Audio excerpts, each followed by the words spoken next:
All right, first up on the show then, we'll be connecting with Sunder Balasubramanian, the CMO at Myntra, to talk a little bit more about the expectations from the festive season, the consumption demands, competition, and of course, catering to Gen Z.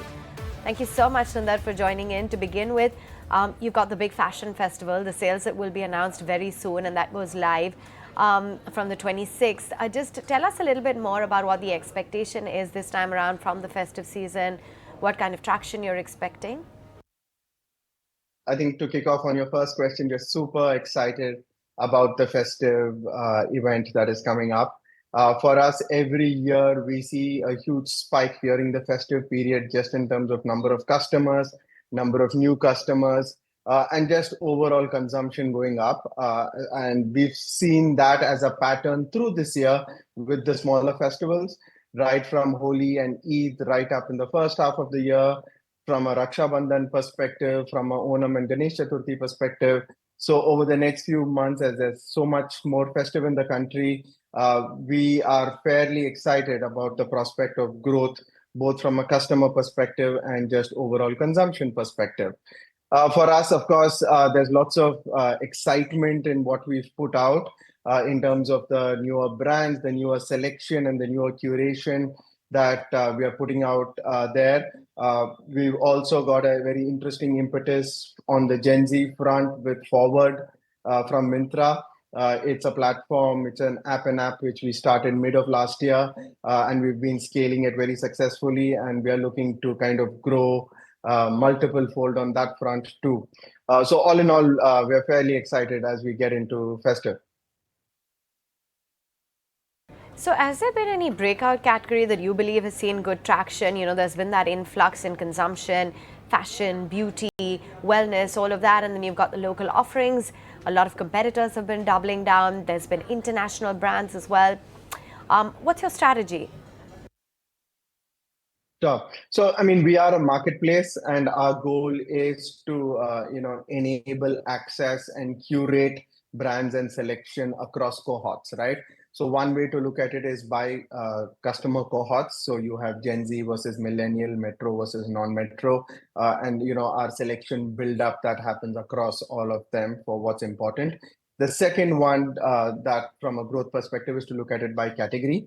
What we are seeing is at the top end, you are seeing a lot more premium and international brands growing really, really well for us.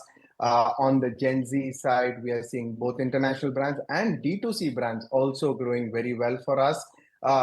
On the other front, what we've also enabled is a lot of our entrenched customers, where we have a fairly good share of wallet from a fashion perspective, getting them on to also something like beauty and personal care, and getting them also on home and home decor, which has been another piece that we focused on this year, have all given us growths both on existing customers and with things like Gen Z and international attracting new customers.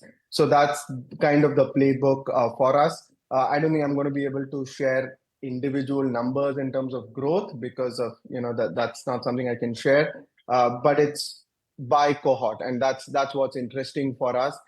As e-commerce expands and grows more and more, we are able to identify cohorts, figure out what's important for them. There's an interesting loop back cycle that digital allows for us to get feedback both directly from customers. We have a lot of influencers who are gatekeepers of trends in the country, and we have a huge coverage there and feedback from that lens that enables us to sharpen what we are putting out there. What are the consumption trends that you're witnessing in the tier 2 and 3 towns versus the big cities and the big metros?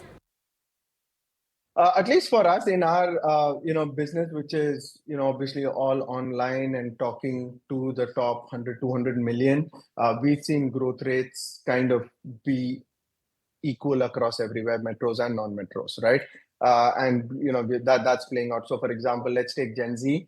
Gen Z, which everybody has different lenses on, we've seen that on something like Forward, we have 60% coming in from metro and tier 1 and 40% coming in from tier 2 to tier 3. So it's fairly ubiquitous, as it has been for everything that is millennial on Myntra too. So growth rates on, for platforms which are digital platform and brand which are selling to this cohort have been fairly good, both across metro and non-metro. Where I think we will index a little bit more on is clearly Gen Z. There are 200 million Gen Z in urban India today. 60 million of them are already transacting online from a lifestyle perspective. We already have 16 million of those customers. We are looking to add on another 25 million of Gen Z customers over the next couple of years. So just from a growth rate perspective, that will continue to index more, while the base from a millennial perspective will, just from a size perspective, continue to add more.